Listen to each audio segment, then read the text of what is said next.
Շնորհակալություն, ազգային ժողովի մեծարգո նախագահ, հարգելի գործընկերներ, հարգելի պարոն Հակոբյան, մեզ հետևող սիրելի դպրոցականներ,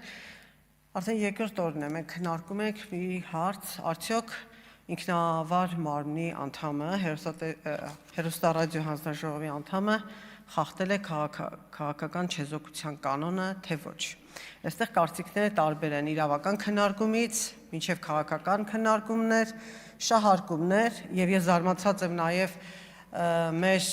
ընդդիմադիր գործընկերների մտքի պայծառության եւ թեմայից թեմա թռնելու արագունակության վրա, երբ որ այս հարցը այս հարցի շրջանակում անգամ կարող էր քննարկվել առողջության ապահովագրության հարցը եւ հարցադրումներ անել այս ամբիոնից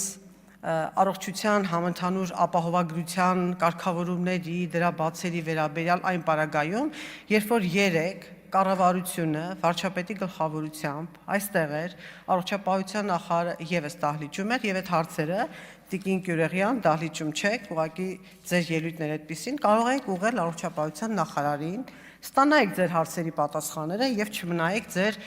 մտորումների, մտահոգությունների մեջ, բայց ինչ են ասում մեր ընդդիմադիր գործընկերները եւ ինչ են տեսել այդքան քննադատելի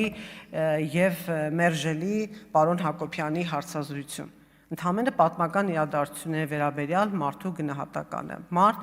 ում թարգմանությունների եւ ստեղծագործությունների ներքո մենք ես գոնե Երևանի Պետական համալսարանի իրավաբանական ֆակուլտետում անցել եմ փիլիսոփայական մտքի պատմություն։ Առաջին անգամ իմացել եմ ինչ է Նիցշեն։ Եվ հիմա ինձ համար մեծ պատիվ էր, երբ որ ես քվեարկում էի կողմ պարոն Հակոբ Հակոբյանի թեկնածությանը ՀՌՀ անդամ դառնալու համար։ Եվ մի տեսակ շատ անհարմար եմ զգում, որ հիմա քննարկում ենք հարց նրա լիազորությունները դադարեցնելու մասին, որով հանդես է եկել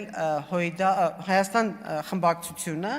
եւ ամբողջ քննարկումը ես կարծում եմ, որ հաստատ դաշնակցության շահերից չէր։ Ես ձեր փոխարեն այս քննարկումը չէի բացի, որովհետեւ ամբողջ քննարկումը գնաց դաշնակցության կուսակցության գործունեության մասին, որտեղ այնքան էլ հպարտանալու, եթե առիթներ չկան, ամեն դեպքում դուք այս քննարկումից շահած դուրս չեք գա։ Առանց այն էլ չեղած ձեր վարկանիշը ընտրություններից մի քանի ամիս առաջ ձեր անտիրեյտինգ ուղղակի բարձրացավ։ Եվ անդադ վկայակոչել ձեր կարգախոսը, պարոն Արմեն Ռուստամյանը այստեղ հպարտությամբ ասում է, այ մեր կարգախոսը մահ եւ ազատություն որ չլիներ, չէր լինի պետությունը եւ մենք վայելում ենք այդ պետության ըստ էության պատուղները։ Կարգախոսի մասին այստեղ շատ խոսվեց, շատ են խոսել կարգախոսի մասին եւ չի կարող, դա տրամաբանական չի, դա կյանքին հակասող է, երբ որ քո կարգախոսը մահվան մասին է։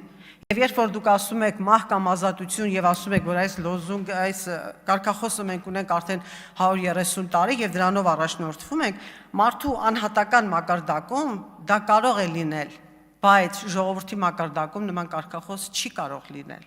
Եվ այդ կարգախոսը, ինչպես ճիշտ նկատեց իմ գործընկեր Մարիա Կարապետյանը, այլ երկրներում եւ այլ պայքարի շարժումներում եղել է ազատություն կամ մահ, բայց ոչ ի սկզբանե մահ կամ ազատություն։ Ավելին, երբ որ ժողովուրդները առաջնորդվել են մահ կամ ազատություն կարգախոսով, այդ ժողովուրդները իրենց պատմությունը ցույց է տվել, որ ստացել են միայն մահ, բայց ազատությունը բաժին է հասել նրանց, ովքեր այդ կարգախոսի հեղինակն են։ Այս խոսքերի հեղինակը ես չեմ, Վանո Սիրադեղյանն է։ Եվ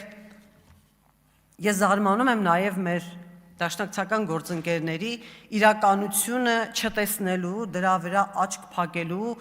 հմտության կամ այդ մեծ ջանքի կարողության վրա։ Պարոն Արմեն Ռուստամյանը ասում է, խաղաղությունը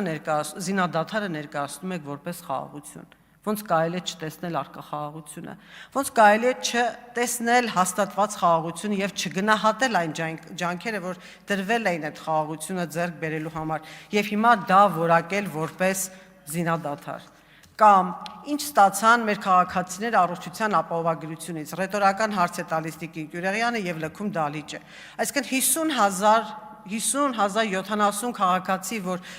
65 պլյուս տարեկի քաղաքացի, որ անվճար պետության հաշվին բուժօգնություն եւ սպասարկում են ստացել,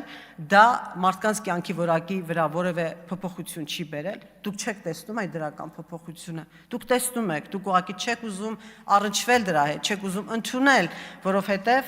ձեզ համար անընդունելի է բոլոր այն լավը, որը կատարվում է ոչ ձեր իշխանության օրոք։ Իսկ ինչ էր կատարվում ձեր իշխանության օրոք։ Այստեղ Արմենուհի Գյուրեղյանն եմ նորից ցիտում, ինչ որ այսօր հերոսը դարավի խոսքի, որովհետև ամեն խոսքին ուզում է հակադարձել, երբ որ ասում էր դաշնակցությունը Սփյուռքում կրթում էր երիտասարդների։ Մենք չենք ուզում նման կրթություն։ Եթե դա այն կրթությունն է, որը մենք տեսանք նախորդ օրը համացանցում, ինչպես մարդատիացություն սովորեցնել, ով էլ լինի այդ մարդը, քո քաղաքական հակառակորդը, այստեղ արդարացումներ եք բերել, եթե նա ցեղասպանություն է գործել, եթե նա, այսինքն մենք շարժվում ենք մարդուն ատելու, մարդուն ոչնչացնելու, վերացնելու այդ մոլուցքով, որովհետև նա չի կիսում մեր գաղափարները կամ մարդկության դեմ հանցանք է գործել, ով եք դուք, Տեր Աստված, որ որոշեք մարդու ճակատագիրը, չկա մարդասիրություն։ Կրթության ոլորտը տարիներ շարունակ գտնվել է ձեր համակարգման ոլորտում։ Քանի կրթության նախարար է ունեցել ՀՅԴ կուսակցությունը։ Ես ինչքան որ հիշում եմ, միշտ։ Եվ ինչու է մեր սերունդը հիմա գտնվում ըստ վիճակագրական տվյալների այդ կիսագրագիտության կամ անգրագիտության վիճակում, կարող եք կրթության ոլորտի մասին գոնե առժամանակ լռել, մինչև մոռացության կտանք ձեր կառավարման տարիները։ Եվ երբ որ խոսում ենք քաղաքական չեզոքության մասին, մենք շփոթում ենք երկու կարևորագույն բան՝ խոսքի ազատություն, մենք խոսքի ազատությունը փորձում ենք սահմանափակել, որպեսզի ուղղակի լռեցնենք մարդուն։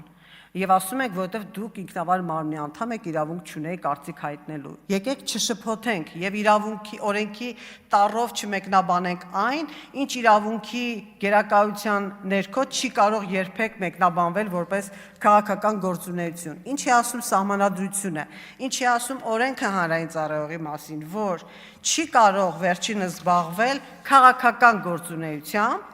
եւ պետք է ունենա քաղաքական չեզոքություն։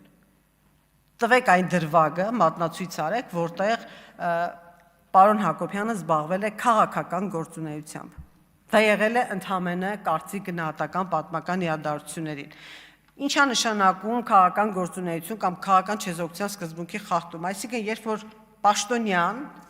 իր զբաղեցրած պաշտոնը, իր գործառույթներն իրականացնելիս օգտագործում է իր շահ, իր կուսակցության կամ ի վնաս այլ կուսակցությունների։ Եվ եթե իր պաշտոն օգտագործելով առավել բարենպաստ ռեժիմ է ստեղծում իր քաղաքական ուժի համար։ Արդյոք մենք ունենք այս թվարկածս բոլոր գործոնները, իհարկե ոչ, հետևաբար ինչ քաղաքական գործունեության կամ քաղաքական զսպվածության չեզոքության կանոնի խախտման մասին է խոսքը։ Ընդհանրապես ձեզ ականջահաճո չի եղել այն խոսքը լսել, որը վերաբերում է դաշնակցությանը եւ վիրավորվել է դաշնակցության ինքնասիրությունը, որոշել են, որ պետք է մարդուն լռեցնել։ Կոալիցիոն գործընկեր ձեր կառավարման տարիներին դուք միշտ լռեցրել եք բոլոր նրանց, ովքեր ում խոսքը ձեզ հաճո չի եղել։ Դուք ունեցել եք լռեցնելու տարբեր գործիքներ։ Հիմա օգտագործում եք ազգային ժողովի ամբիոնը, օգտագործում եք ինքնավար այլ մարմնի եզրակացությունը, որպեսզի կարողանաք կորզել այն, ինչը ձեր համար հաճելի չէ, բայց պետք է առերեսվել իրականությանը։ Եվս մեկ այլ դաշնակցական Իշխան Սաղաթելյան ասում է դաշնակցությունը ունի անցյալի ներկայով ապրող եւ ապագայի կուսակցություն է։ Ոչ, դուք մնացել եք անցյալում, դուք ներկայի հետ ընդհանրապես աղերս չունեք, ապագայի մասին խոսել ընդհանրապես ավելորդ է։ Շնորհակալ եմ։ Հավանիր տեսանյութը եւ բաժանորդագրվիր նորությունները բաց չթողնելու համար։